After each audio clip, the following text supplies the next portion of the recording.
Will protests solve our problems as Nigerians? As we remember the gory events of 20th October 2020 and how the NSAS protests were quenched, as we also commemorate the ongoing protests around the world by the Gen Zs trying to overthrow government in Madagascar and every other part of the world. And also as Shore and others try to protest for the release of Nnamdi Kanu today. The pertinent question is, will protests solve our problem? The answer is yes and no. Why the answer is yes and no is that the kind of protest where you carry placards, where you march on the streets, where you sing songs and shout, will definitely not solve our problems, because Nigeria is what it has become.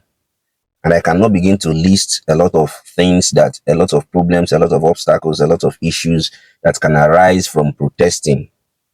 The easiest of them, which is hooliganism, the injecting political talks into the protesters to cause violence. The second of them is using security agents to throw tear gas, shoot live bullets, uh, using the army to attack protesters like they did in Lekki in 2020, and so many other things, brewing up tribalism and all kinds of hatred to destabilize protesters. Now, this and a thousand and more reasons is why protests, in the sense of carrying placards, in the sense of using hashtags, will certainly not solve our problems. But why did I say yes? Yes, because we have to start a different kind of protest. The kind of protest that does not involve placards. The kind of protest that involves organizing. Because what the politicians, what the big politicians, what the leaders or the rulers as they have become, what the powers that be in Nigeria do not want to see is a group of well-intentioned young Nigerians coming together, resolute, planning, putting themselves together, organizing in the best possible way to try and take over the country, to try and beat them at their game. We almost got organized in 2023, and that sent shockwaves across the entire country with the obedient movement.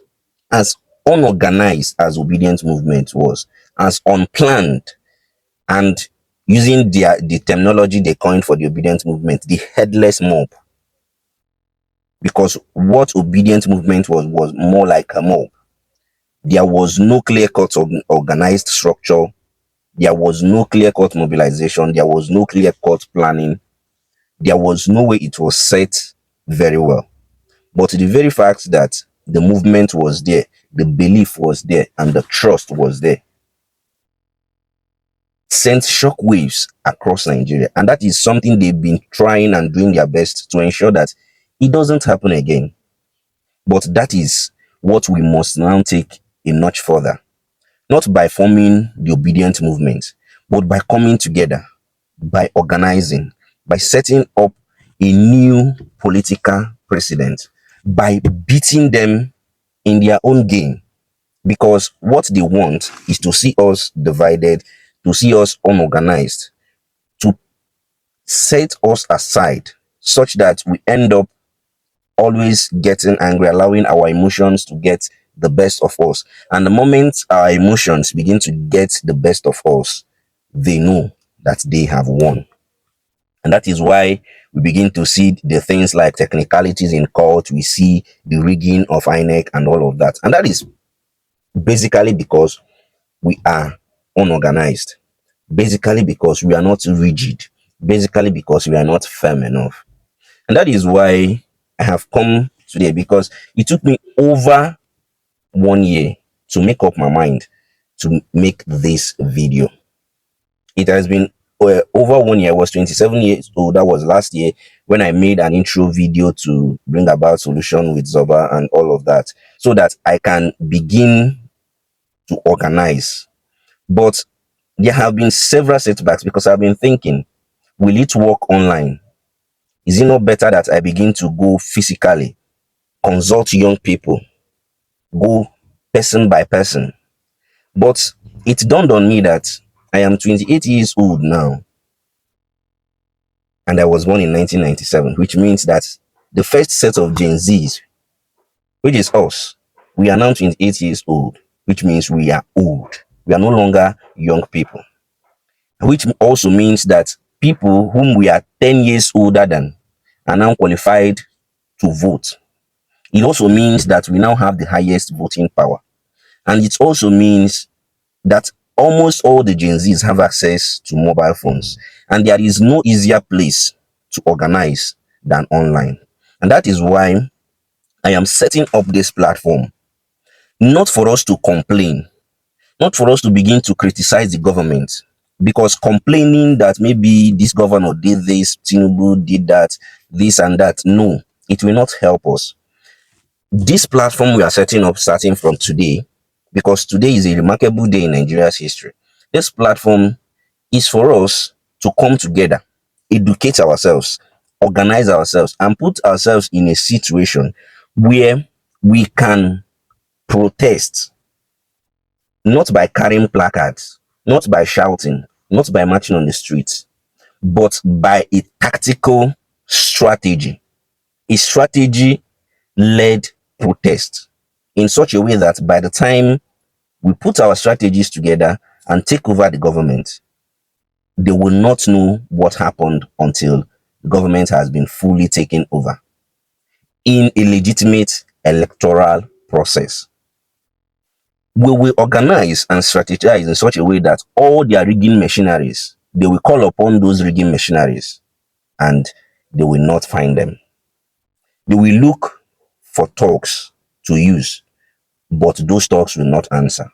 They will look for avenues. They will look for courts and technicalities to use, but they will not be able to achieve it, because the only effective protest we can register is through the ballot.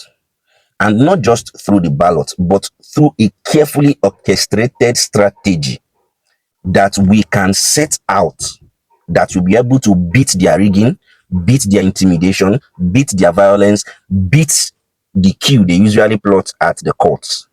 We'll be able to plan for everything.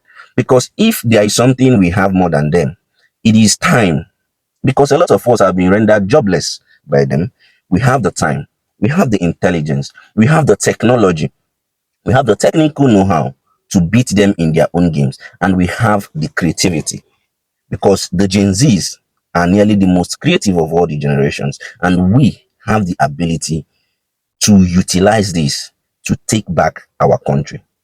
So, as we remember the gory events of the 2010-20, let us use it as the avenue to kick off this organizing platform, as we inform ourselves, make ourselves understand what is going on in the country, and plan on how to technically and strategically take over in 2027. I am Zoba the Great, and this is the very first edition of Solutions with Zoba, and our solution is organizing. See you tomorrow.